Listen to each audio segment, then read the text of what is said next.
So gagawin natin ngayon guys, tingnan naman natin tong kanyang fuel gauge kung bakit, anong problema nito. So i-on natin yung susi, titingnan natin sa ilalim kung ano yung mangyayari, kung gagalaw ba yan o anong mangyayari sa kanya, bakit naka full siya. So pupunta tayo sa may fuel tank, check natin yung fuel tank. Okay, so tara.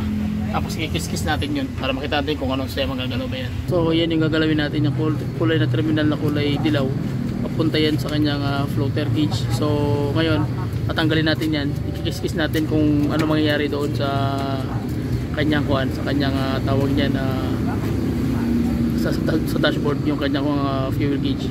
Okay, so buksan muna natin guys, tapos check natin, tatanggalin natin, tapos check natin. Okay, so check muna natin guys yung ground, kung may ground ba yung tank eh.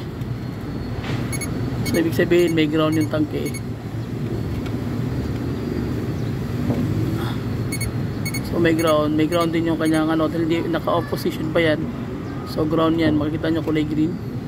Ibig sabihin 0.0 volts yung ground yan. So ito may ground din. So ang gagawin natin ito is lalagyan din natin ito ng tawag yan, kikiskisin natin.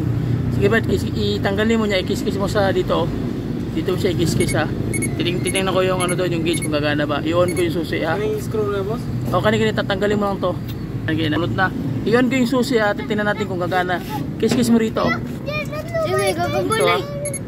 Sige ha. Ikiskis mo lang. Okay, kiskis mo lang ha, i-on ko yung susi. Tingnan natin kung ano mangyayari dito. Sige.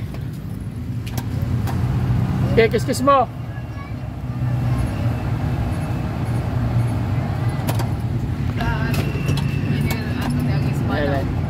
Sige, kiskis mo. Wala. Okay, so may problema talaga. Wait lang.